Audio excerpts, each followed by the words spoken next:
जय हिंद दोस्तों। आज हम 10वीं क्लास का इतिहास का क्वेश्चन को इससे हल करेंगे जो एग्ज़ाम के लिए बहुत भी आई है। जैसे 1 नंबर क्वेश्चन है, मेजनी कौन था?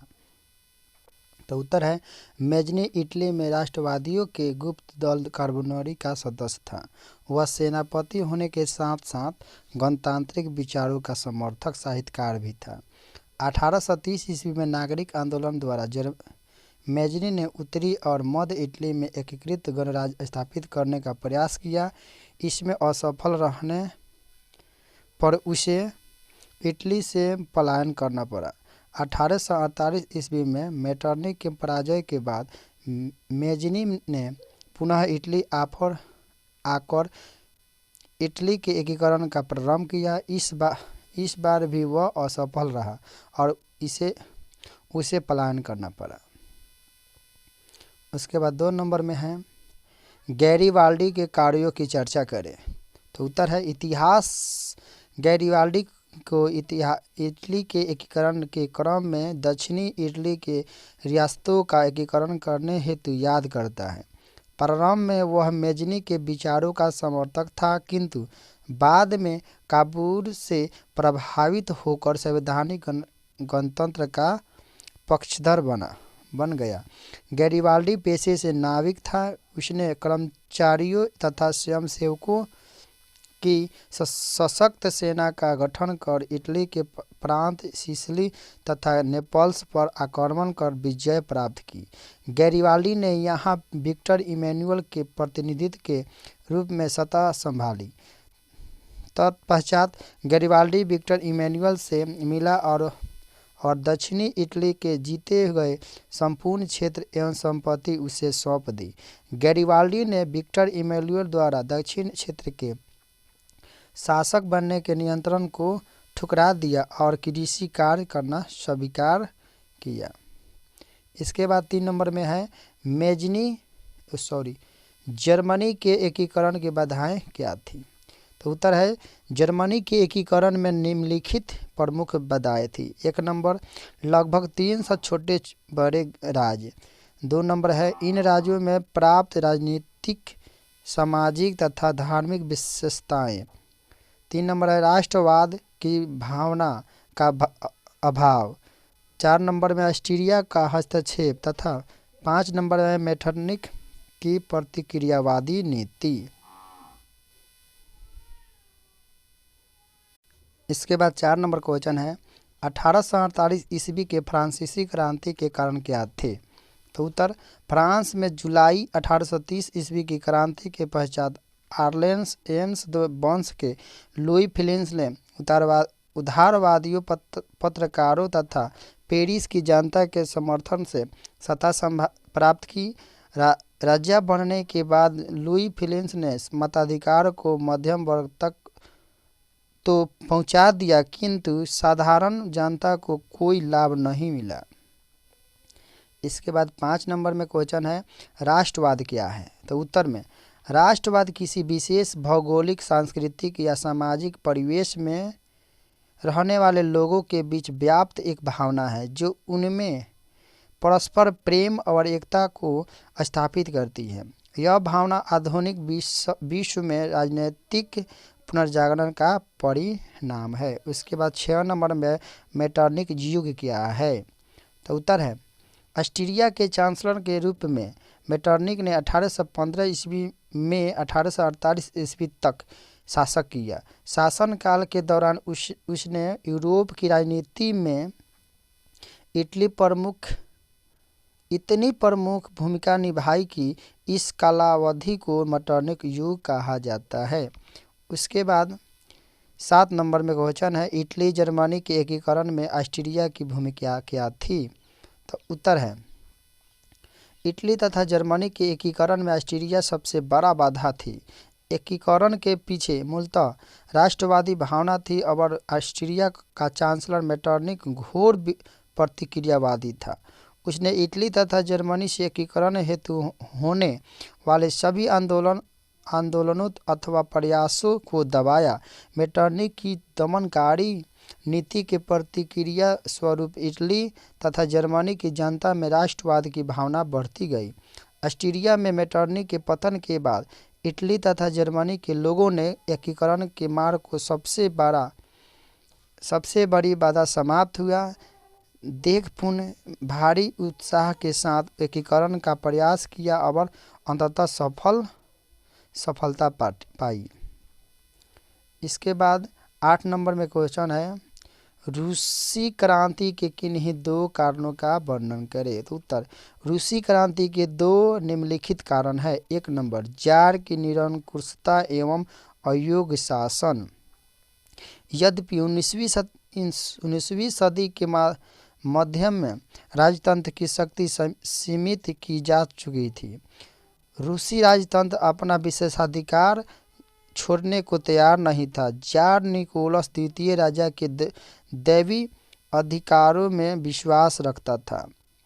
जार की अफसरशाही अस्तित्व और नेतृत्व अकुशल थी। गलत सलाहकारों के कारण जार की स्वेच्छाचारिता बढ़ती गई और जनता की स्थिति बढ़ से बढ़कर होती गई। इसके बाद 2 नंबर में देखिए, उसी में कहा है 2 नंबर, कृषि के रूप में मजदूरों की दयनीय स्थिति। कृषक के रूप में, तो उत्तर, रूस की बहुसंख्यक जनता कृषक थी जो अपने छोटे छोटे खेत पर पुराने ढंग से खेती करती थी। दयनीय आर्थिक स्थिति में भी वे करों के बोझ से दबे हुए थे। मजदूरों को कम मजदूरी से अधिक काम करना होता था। अपनी मांगों के समर्थन में वे हड़ताल भी नहीं कर सकते थे। उन्हें कोई राजनीतिक अधिकार प्राप्त नहीं था। इस प्रकार रूसी जनता की बदहाली ही क्रांति का मुख्य कारण थी। उसका 9 नंबर में क्वेश्चन है, साम्यवाद एक नई आर्थिक एवं सामाजिक व्यवस्था थी, कैसे? तो उत्तर है, रूस में बाल्शेविक क्रांति के बाद स्थापित साम्यवाद एक नई आर्थिक एवं सामाजिक व्यवस्था बनकर उभरी थी। इस व्यवस्था ने आर्थिक एवं सामाजिक क्षेत्रों में पूंजीपतियों तथा कुलीन वर्ग का प्रभुत्व समाप्त कर दिया। पहले भूमि बड़े भूमिपतियों जमींदारों की निजी संपत्ति हुआ करती थी। ये प्रायः विशेषाधिकार प्राप्त कुलीन वर्ग के होते थे। इसी प्रकार उद्योग धंधे, फैक्ट्री, कारखाना आदि भी पूंजीपतियों के निजी संपत्ति थे। पूंजी एवं उद्योग धंधों के निजी संपत्ति होने से उनकी आर्थिक स्थिति अच्छी, सामाजिक हैसियत ऊंची तथा व्यक्तिगत जीवन विलासपूर्ण था। नई व्यवस्था में कृषि भूमि को राजकीय संपत्ति घोषित कर किसानों में बांट दी गई। किसानों को अतिरिक्त उत्पादन नियत दर पर राज्य को सौंपने होती थी। उद्योग धंधों का भी राष्ट्रीयकरण हो गया। उत्पादन तथा उद्योग की सभी वस्तुओं पर तथा व्यापार के संचालन हेतु राजकीय तंत्र स्थापित हुए। इस प्रकार साम्यवाद ने बिल्कुल नई आर्थिक एवं सामाजिक व्यवस्था स्थापित। उसके बाद 10 नंबर में है, सर्वहारा वर्ग किसे कहते हैं? तो उत्तर में, समाज का वह लाचार वर्ग जिसमें गरीबी, किसान, कृषक, मजदूर, सामान्य मजदूर, श्रमिक एवं आम गरीब लोग शामिल हो, उसे सर्वहारा वर्ग कहते हैं। इस वर्ग के लोगों के पास बुनियादी चीज़ें भी उपलब्ध नहीं होती। गरीब वर्ग इस वर्ग को उपेक्षित नज़रों से देखते हैं। उसके बाद 11 नंबर में है, शीत युद्ध से आप क्या समझते हैं? तो उत्तर, शीत युद्ध प्रत्यक्ष युद्ध न होकर वाकदंड द्वारा एक दूसरे राष्ट्र को नीचा दिखाने का वातावरण है। द्वितीय विश्व युद्ध के पश्चात पूंजीवादी राष्ट्रों और रूस के बीच इसी प्रकार का शीत युद्ध चलता रहा। उसके बाद 12 नंबर में क्वेश्चन है, खूनी रविवार क्या है? तो इसका उत्तर है, 1905 ईस्वी के रूस जापान युद्ध में रूस एशिया के एक छोटे से देश जापान से पराजित हो गया। पराजय के अपमान के कारण जनता ने क्रांति कर दी। 9 जनवरी 1905 ईस्वी को लोगों का समूह प्रदर्शन करते हुए सेंट पीटर्सबर्ग स्थित महल की ओर जा रहा था, जार की सेना ने इन निहत्थे लोगों पर गोलियां बरसाई, जिसमें हजारों लोग मारे गए। यह घटना रविवार के दिन हुई, अतः इसे खूनी रविवार के नाम से जाना जाता है।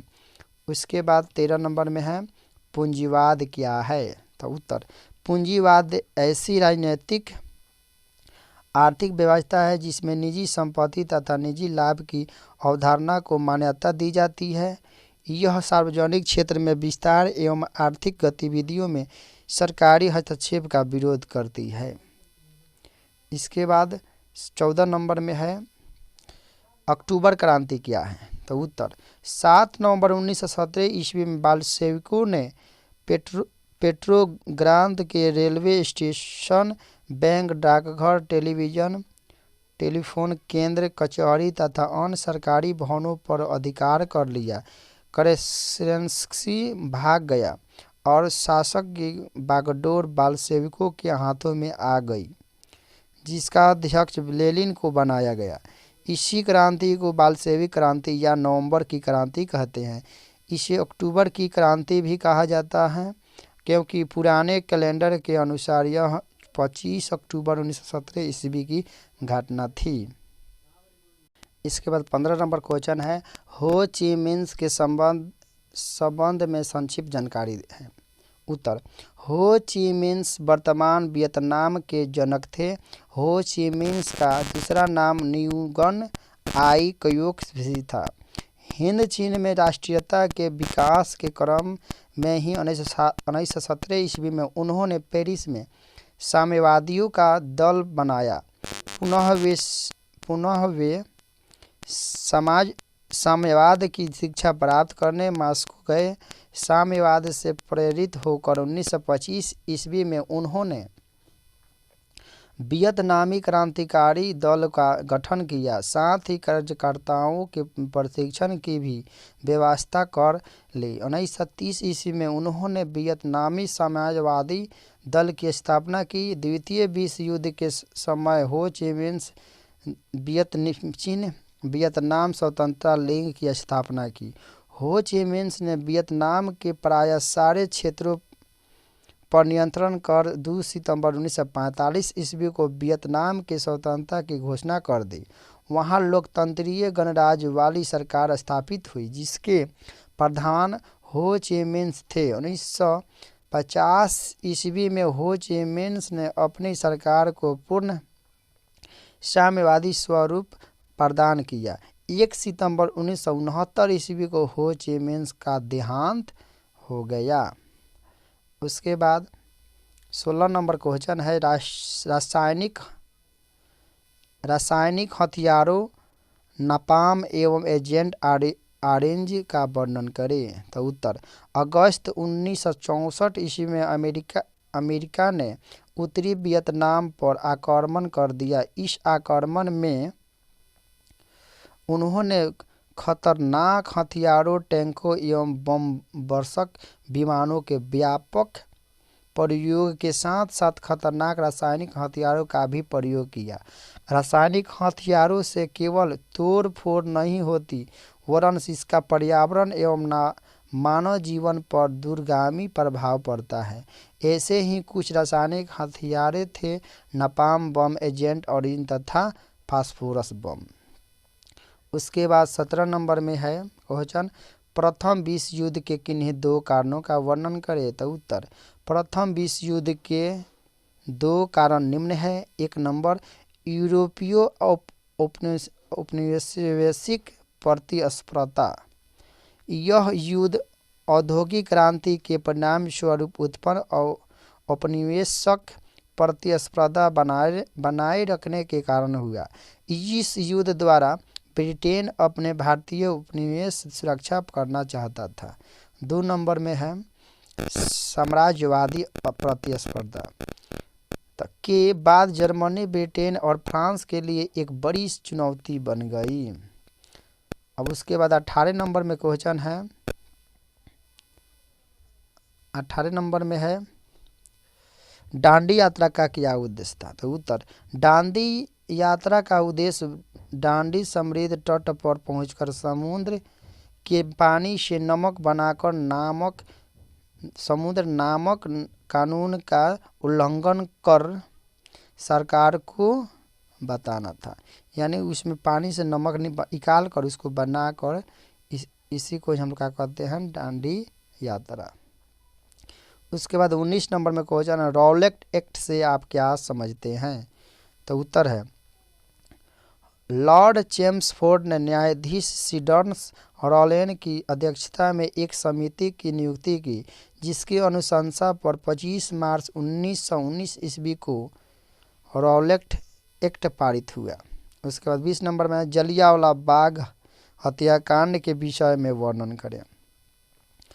तो उत्तर है, 13 अप्रैल 1919 ईस्वी को अमृतसर के जलियांवाला बाग में बैसाखी के दिन एकत्रित सभा रॉलेट एक्ट एवं पुलिस के दमनकारी नीतियों का विरोध कर रही थी।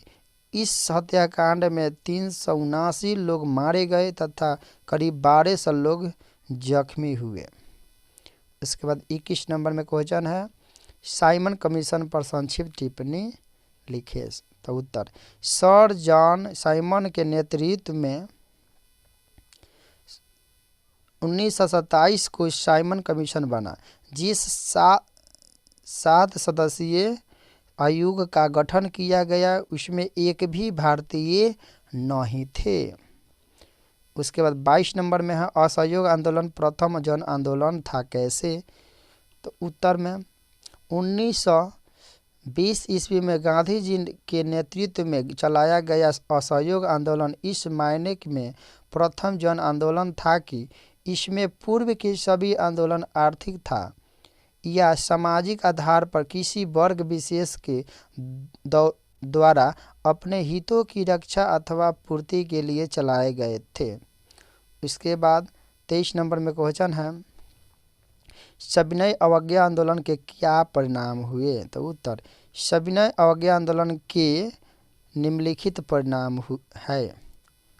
1 नंबर में है, सविनय अवज्ञा आंदोलन ने समाज के विभिन्न वर्गों में राजनीतिक चेतना और उसमें अंग्रेज विरोधी भावनाएं जगाई। उसके बाद 2 नंबर में है, महिलाओं, मजदूरों वर्ग, निर्धन वर्ग, अशिक्षित लोगों ने भी आंदोलन में भागीदारी निभाई और इससे सामाजिक आधार का विस्तार हुआ। 3 नंबर में है, इस आंदोलन ने श्रमिक एवं कृषक आंदोलन को भी प्रभावित किया। उसके बाद 24 नंबर में क्वेश्चन है, किसान आंदोलन पर एक टिप्पणी लिखें। तो उत्तर, भारत एवं बिहार के किसान आंदोलन में 1917 ईस्वी के चंपारण आंदोलन का प्रमुख साधन है। यह आंदोलन उस व्यवस्था के अपने भूमि के 3/20 हिस्से पर नील की खेती करना होती थी। उसके बाद 25 नंबर में क्वेश्चन है, न्यूनतम मजदूरी कानून कब पारित हुआ और इसके क्या उद्देश्य थे? तो उत्तर, कारखाना मालिकों द्वारा अधिकाधिक लाभ कमाने के उद्देश्य से मजदूरों द्वारा अधिक से अधिक काम लिया जाता है और मजदूरी कम से कम दी जाती है। अतः मजदूरों के लिए सन 1948 ईस्वी में न्यूनतम मजदूरों कानून पारित किया गया। उसके बाद 26 नंबर में क्वेश्चन है, किधर गया? हाँ, 26 नंबर में क्वेश्चन है। ये तो 26 नंबर, देखिए जरा इधर उधर हो गया था। 26 नंबर में है, घरेलू और कुटीर उद्योगों को परिभाषित करें। तो उत्तर, घरेलू उद्योग, घरेलू माहौल में अत्यंत कम पूंजी लगाकर शुरू किए जाने वाले उद्योग घरेलू उद्योग कहलाते हैं, जैसे अचार बनाना, गुड़ बनाना आदि। और उसका कुटीर उद्योग, तो कम पूंजी, छोटे संसाधन एवं कम व्यक्तियों के सहयोग से शुरू किए जाने वाले उद्योग कुटीर उद्योग कहलाते हैं, जैसे पापड़ निर्माण, अगरबत्ती निर्माण, गेहूं पीसना आदि। उसके बाद 27 नंबर में क्वेश्चन है, औद्योगिक आयोग की नियुक्ति कब हुई, इसके क्या उद्देश्य थे? तो उत्तर, औद्योगिक आयोग की नियुक्ति 1916 ईस्वी में हुई। इसकी नियुक्ति का उद्देश्य था उद्योग तथा व्यापार के भारतीय वित्त से संबंधित प्रयत्नों के लिए उन क्षेत्रों का पता लगाना। उसके बाद 28 नंबर में क्वेश्चन है, फैक्ट्री प्रणाली के विकास के किन्हीं दो कारणों को बताएं। तो उत्तर में फैक्ट्री प्रणाली के विकास पहला प्रमुख कारण था मशीनों एवं नए नए यंत्रों का आविष्कार। साथ ही फैक्ट्रियों में काम करने हेतु भारतीय मजदूरों की उपलब्धता ने इसके विकास की राह को आसान बना दिया। इसके बाद 29 नंबर में है, कोयला एवं लौह उद्योगों ने औद्योगिकरण को गति प्रदान की कैसे। तो उत्तर है, औद्योगिकरण में या मशीनों के निर्माण हेतु लोहा को विद्वानों में कोयले की महत्वपूर्ण भूमिका थी। मशीनों को चलाने के लिए वाष्प का प्रयोग होता है, जिसके निर्माण में लोहा के पात्र तथा ईंधन स्वरूप कोयला का उपयोग होता था। उसके बाद 30 नंबर में है, 30 नंबर में क्वेश्चन है, रेशम मार्ग का क्या अर्थ है। तो उत्तर, रेशम व्यापारित केंद्रों के मध्य विकसित ऐसे मार्ग जो एशिया के विशाल भागों को परस्पर जोड़ने के साथ ही यूरोप तथा ऊपरी अफ्रीका से जा मिलते थे, रेशम मार्ग कहलाते हैं। उसके बाद 31 नंबर में है, शहरों के उद्भव में मध्यम वर्ग की भूमिका किस प्रकार की रही। तो उत्तर, शहरों के उद्भव में मध्यम वर्ग की महत्वपूर्ण भूमिका रही। यह शिक्षित अथवा वृद्धिजीवी वर्ग था या और विभिन्न रूपों में विद्वान था, जैसे वैज्ञानिक, शिक्षक, इंजीनियर, वकील, चिकित्सक, लेखपाल, क्लर्क, प्रबंधन आदि। उसके बाद 32 नंबर में क्वेश्चन है, 32 नंबर में है, शहरों ने किस नई समस्याओं को जन्म दिया। यहाँ पर किस होना चाहिए। तो उत्तर, शहरों ने कई नई समस्याओं को जन्म दिया। श्रमिकों की संख्या काफ़ी अधिक थी, अतः इसके लिए आवास की समस्या उत्पन्न हुई। इसमें पर्याप्त रोशनी, पानी, स्वच्छ हवा भी उपलब्ध नहीं थी। स्वास्थ्य संबंधी समस्याएं उत्पन्न हुई। उसके बाद 33 नंबर में क्वेश्चन है, शहर किस प्रकार की क्रियाओं का केंद्र था। तो उत्तर, शहरों में मुख्यतः व्यापार तथा उत्पादन होता है। शहरों के बसने एवं विकसित होते हैं ही प्रशासन, नागरिक सुविधाओं का प्रबंधन, शिक्षा आदि। उसके बाद 34 नंबर क्वेश्चन है, बहुराष्ट्रीय कंपनी क्या है। तो उत्तर, कई देशों में एक ही साथ व्यापार और व्यवस्था करने वाली कंपनियों को बहुराष्ट्रीय कंपनी कहते हैं। इसके बाद 35 नंबर क्वेश्चन है, 1929 ईस्वी के आर्थिक संकट के 3 कारणों को संक्षिप्त विवरण दे। तो उत्तर, 1929 ईस्वी के आर्थिक संकट का प्रमुख कारण था अति उत्पादन। प्रथम महायुद्ध के समय कृषि तथा औद्योगिक उत्पादन में वृद्धि की गई थी। युद्ध के बाद उत्पादन के अनुपात में खरीदारों की संख्या काफ़ी कम थी। इससे उद्योगपतियों तथा कृषकों दोनों की स्थिति खराब हो गई। उसके बाद 36 नंबर में क्वेश्चन है, भूमंडलीयकरण किसे कहते हैं। तो उत्तर, जीवन के सभी क्षेत्रों का एक अंतर्राष्ट्रीय स्वरूप जिसमें दुनिया को आपस में जोड़ दिया है, भूमंडलीयकरण कहते हैं। इसके बाद 37 नंबर क्वेश्चन है, विश्व बाजार के स्वरूप को समझाएं। तो उत्तर, विश्व बाजार का स्वरूप काफ़ी व्यापक होती है। इसका सीमा क्षेत्र केवल एक राष्ट्र तक सीमित नहीं होता है, बल्कि कच्चे माल की प्राप्ति, निर्माण तथा उत्पादकों का विक्रय इत्यादि।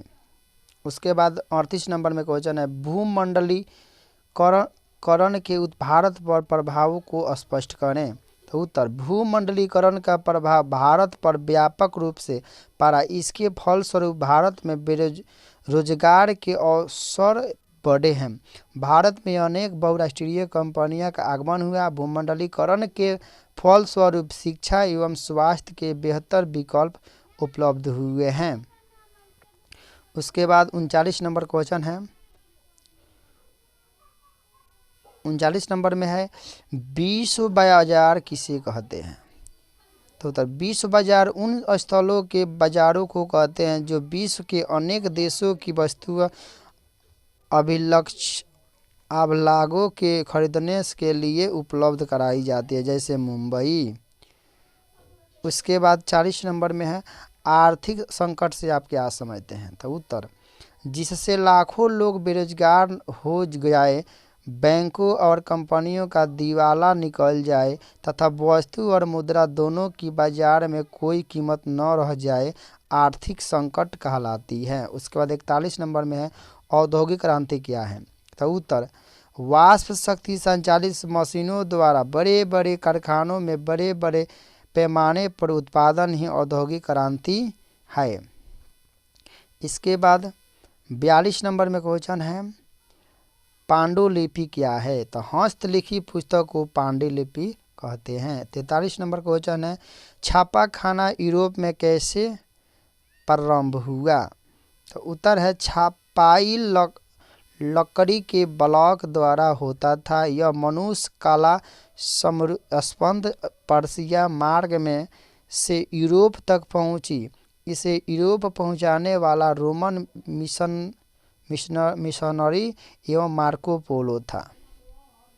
बस इतना ही सही इसमें क्वेश्चन है। आप लोग इसको पूरा बनाइए और देखिए, याद करके जाइए, एकदम में पूरा के पूरा लड़ जाएगा।